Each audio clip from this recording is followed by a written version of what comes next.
Okay guys, so in this video, pag-uusapan naman natin itong Icons of Thea. Let's go!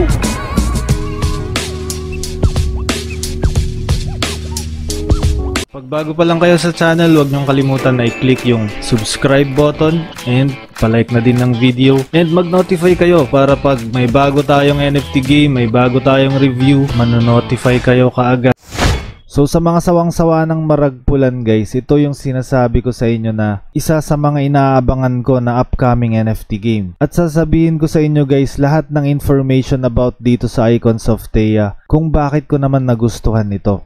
Pero bago ko sabihin yan guys, gusto ko lang kayong i-remind na in 51 days, 17 hours, and 37 minutes, magkakaroon na ng pre-sale itong Icons of Thea. And ang maganda dito sa pre-sale nila guys ay fair lunch. So ibig sabihin pwede tayong bumili ng mga tokens nila guys ng sabay-sabay. At para naman i-check yung legitimacy nitong project na to guys, ipapakita ko agad sa inyo kung sino yung gumawa ng mga artwork na to. Kasi alam ko guys na original nila itong mga artwork nila dito. Ni-research ko na actually kanina kung sino yung may gawa. At siya ay si Hong Shui Fino Feng. Siya yung senior art consultant ng IGG. Kung hindi naman kayo familiar sa IGG, siguro naman narinig nyo na yung Lords Mobile na ina-advertise lagi ni Mr. Beast. IGG ang may gawa niyan guys, and yung Omega Legends, pati yung Clash of Lords. At meron akong nilalaro na sikat na laro nila dati guys, yung parang Clash of Clans naman. So ito yung Castle Clash. So ito yung nilalaro ko lagi na laro nila guys. So ganito yung Castle Clash guys, para siyang Clash of Clans. Pero sasabihin ko sa inyo ngayon guys na hindi Clash of Clans gameplay yung mangyayari dito sa Icons of Thea. Sasabihin ko naman yan mamaya guys kung paano yung gameplay. Dito sa first part ng video, sasabihin ko muna sa inyo yung legitimacy ng project na to para pagkatiwalaan nyo muna. Kasi alam ko na kapag wala kayong tiwala sa isang project, hindi din kayo makikinig sa mga sasabihin ko. Kaya papakilala ko guys yung mga developers naman ng project na to. So ipapakilala ko sa inyo guys yung CEO nila. Ito si Dylan Sena. Ito yung co-founder and CEO ng Thea Studios. At kung gusto nyong i-check kung competent nga ba yung developers para gumawa ng isang game, i-search nyo lang yung background nila guys. Like ito, si CEO nila and co-founder na si Dylan Sena. Makikita natin dito sa background niya na sila yung team din na gumawa ng Draft Buff. So kung hindi kayo familiar sa Draft Buff, ito naman yung parang platform na kung saan pwede tayong maglaro ng mga games. So may ikukumpara ko naman siya sa Steam guys. Yun yung Draft Buff. Pwede tayong maglaro dyan ng CSGO, ng League of Legends, Rainbow Six Siege, and Call of Duty League. Pati Overwatch guys meron sila. So yan yung platform na ginagamit ngayon ng mga ito para makapaglaro sila ng parang mini esports nila. So yung about dito sa CEO guys, ang sabi dito, building the future of Web 3.0 through games with our first turn-based tactical strategy game Icons of Thea. So nasabi na din dito guys yung gameplay.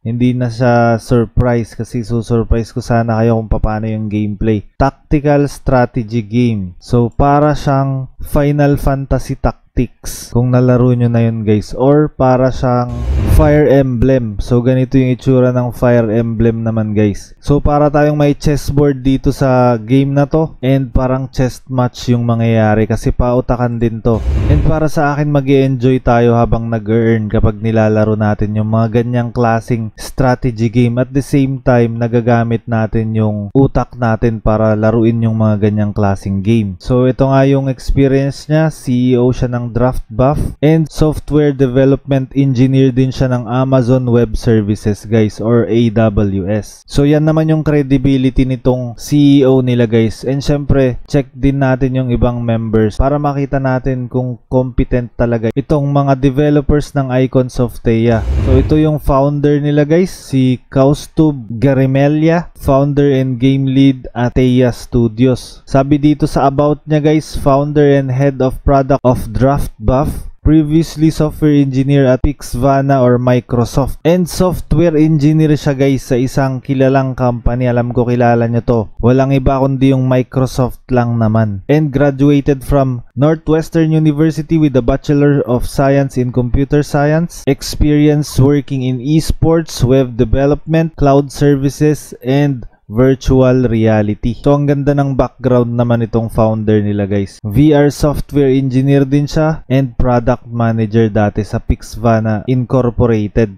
And software engineer din siya sa Microsoft from 2015 to 2017. 2 years siyang nag-work sa Microsoft. Marketing manager naman ng Teia Studios guys is si Nicholas Weckerly. So nakatira daw siya sa Colorado pero he have been working remotely daw. And his goal is to help gaming companies succeed in the marketing department while using my passion for product to add as much creative value as I can.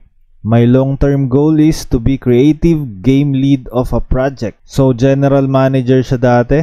So, product marketing manager din siya ng Draft Buff. And meron din siyang experience sa The Golf Club at Redlands Mesa. Which is nagtrabaho naman siya doon as a general manager's assistant. And last but not the least, si Guilherme Arten Meyer. Siya yung co-founder, CMO, and head of content of Teia Studios. So si Guy actually guys yung nakakausap namin. And bumuo na siya ng isang group of YouTubers para ilabas itong game nila na Icons of Teia. So imamarket na nila itong game nila imamarket na nila yung game nila starting this day guys. So yung mga kasama ko naman dun sa marketing ng Icons of Teia, andyan sila Shibu-san, si Modern Mulan, si Marvin Favis, si Miss Jen Vlogs, si Mike Tamago, pati si kapatid na LDX Esports, si Soral, si Professor T-Rex, Loran Junicio, Ross Charles, BM Gaming, and many more guys. So halos lahat ng mga kilalang nag-YouTube about NFT games, maglalabas sila ng mga contents nila regarding these Icons of Teia.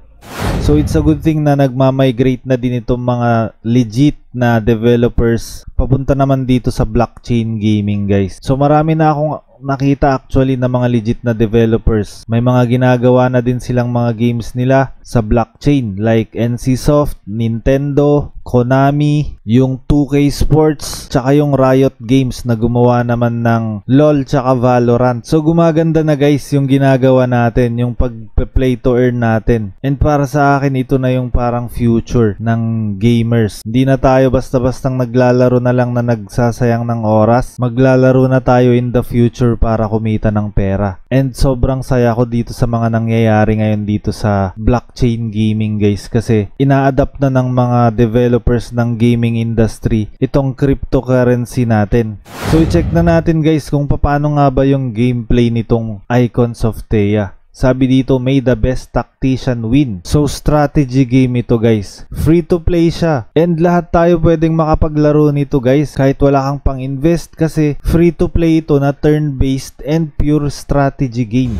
Ang ipapakita ko naman sa inyo guys na susunod itong mga characters naman. So meron dito si Selena, the Crimson Poet, and yung class niya is Tank. So may classes din dito. So para siyang MOBA na tactics guys. Tignan natin yung class ng mga ibang characters. So ito si Birbal, fighter naman to. Yung faction niya naman is New Vijayan Empire. Meron naman tayong Aquila dito which is a controller, parang yung Shota nyo. What? Ang faction niya naman is City of Khufu. Ito namang isang character si Tomo, assassin naman to sa Dynasty of Digyu. So as of the moment, yan pa lang yung mga characters na nagagawa nila. Pero dadami pa yan guys. Kasi meron tayong 7 na faction dito guys. Imposibleng hindi sila mag-create ng mga ibang characters para sa iba't ibang factions. And maganda din yung website nila guys. Lahat ng icons dito is fully responsive. Kahit na itutok nyo dyan and i-click nyo, meron silang description dito. So kayo na lang mag-check ng mga description ng factions guys. Kasi mauubos yung oras natin. Meron pa tayong i-review na white paper naman nila. So ito naman yung mga question and answers. Makikita natin ito dito sa bottom page ng website. So yung tanong dito is Icons of Teia free to play? Yes, one of our core values is accessibility. We'd like everyone to be able to play our game. So kaya siya free to play naman. And yung tawag naman sa mga characters natin guys is icons. Kaya naman siya tinawag na Icons of Thea. And ito pa yung isang tanong na importante na kadalasang tinatanong sa comment section. Sabi dito, which platforms will Icons of Thea be available on? Icons of Thea will first release for PC and Mac as a standalone client. After that, we'll quickly be moving to mobile versions of the game with crossplay available. Meaning, pwedeng maglaro yung nasa PC, yung nasa Mac, at yung nasa mobile version, guys. Yun yung ibig sabihin niya sa crossplay available. When will Icons of Thea be released? Icons of Thea is currently in development. We are aiming to have a beta version for early backers available for testing around Q3 2022. But as with all creative endeavors, that date can definitely change depending on how development goes. So stay connected with our community through Twitter, Discord, and Telegram for updates. So Q3 2022 yung beta version niya, guys. And ito na yung sinasabi kong gameplay kanina. What will gameplay look like? We are aiming for mix between League of Legends, Fire Emblem, Final Fantasy Tactics, and chess. So yun yung sinabi ko kanina, guys. Imagine controlling characters with unique abilities and moving them across a board like chess and Fire Emblem, with the goal to destroy the enemy base and win like a MOBA. So may MOBA feels nga siya. Kaya yung mga characters niya may tank, may fighter, yung parang MOBA classes din. How many icons will there be when the game is released? We will release Icons of Thea with around 20 playable icons. So 20 na iba't ibang characters yung i-release nila, guys. And continue to release 2 to 3 each quarter. Tapos ito yung maganda dito, guys. Community driven itong game na to kasi character creation and approval will be assumed by the community itself. Will skins affect gameplay in any form? No, no daw. So hindi ito pay to win. We are firm believers that for a game to be fun and challenging, it has to be fair. So there won't be any pay to win components in Icons of Thea. All skins will be purely cosmetic. So maganda to, guys, kasi pwede nang mag free to play at the same time play to earn, tapos wala pang advantages yung mga skins nila. And definitely our goal is to offer different maps that will enable different strategies and play styles. So maganda yung concept nitong game na to. And free to play na to, guys, ha. Imposible pang may maragpulan dito. So i-check naman natin yung white paper ng Icons of Thea. Nandito yung mga factions na sinabi ko kanina. Yung gameplay, wow, na-develop na pala nila yung map, guys. Makikita nyo yung mga blocks dyan. Diyan tayo maglalaro na parang chess. Kaya ganyan yung design niya. Kasi naglaro ako dati ng Final Fantasy Tactics naman sa Game Boy. And ganito nga yung design ng mga mapa sa Final Fantasy Tactics. So nostalgic din itong game na to at the same time. So sinasabi niya lang dito, guys, yung rules ng games. Meron din siyang guilds and faction wars. So parang magiging esports nga ito. Kasi yung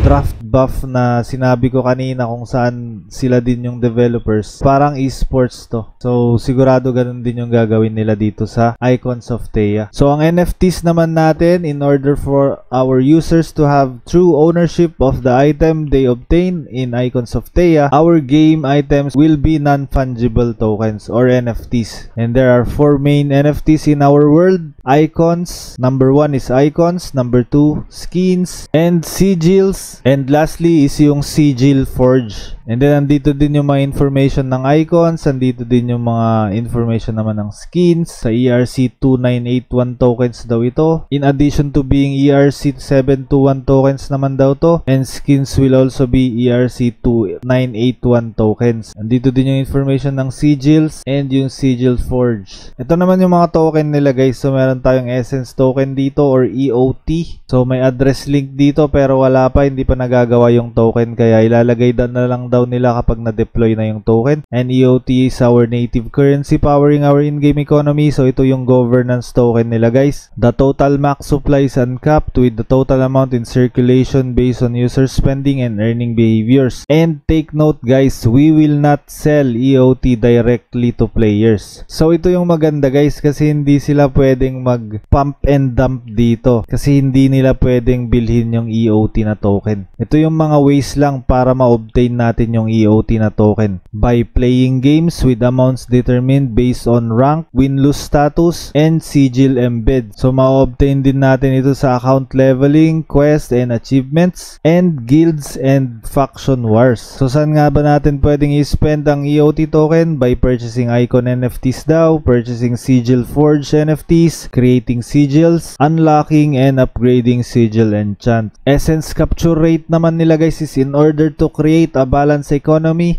we will limit the amount of essence token earnings a user can obtain in a set window. And to do this, we will implement a capture rate mechanism. You can think of this as a continuous mechanism that drains after games are played and slowly rejuvenates over time. So parang yun yung stamina system naman nila. Crystal token naman or COT, total supply is 300M and ito pala guys yung governance token nila. Yung isa kanina na token, yung EOT, is yung in-game reward token yun. So COT is our governance token that additionally powers our metagame economy. How to earn COT? 25% of the total COT allocation will be allocated to our games users through gameplay and metagame mechanics. Each day there will be a set amount of crystal tokens earnable through our users. Users will do various activities in our game, earn crystal tickets for them at the end of the 24-hour window. The daily crystal token amount is distributed amongst ito yung mga way para maka-earn ng ticket, completion of the daily quest to win a game, account leveling quests and achievements, playing games with your crystal ticket sigil emblem, participating in our create to earn program, guilds, faction wars, and tournaments. COT utility naman is embedding sigils, upgrading embed sigils, and staking and participating in governance. And dito naman iikot yung economy ng token guys. So ito yung other items. Meron tayong chest.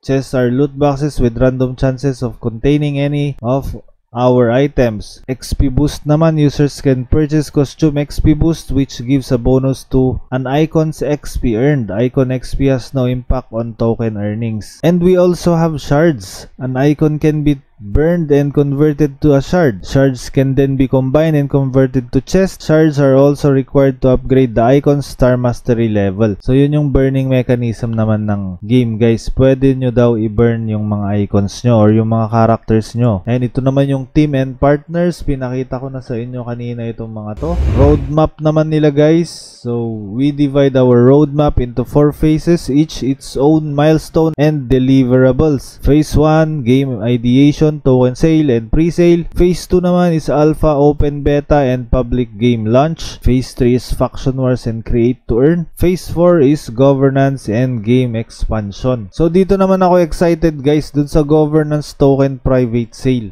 Sa Q1 naman yan. And sana mapa-whitelist na naman tayo dito para pwede na naman tayong mag-invest dito naman sa token ng Icons of Theia. And NFT pre-sale with in-house marketplace naman is Q1 2022 din. All numbers and prices are subject to change both before launch, at the discretion of the team, and in the future at the discretion of the DAO.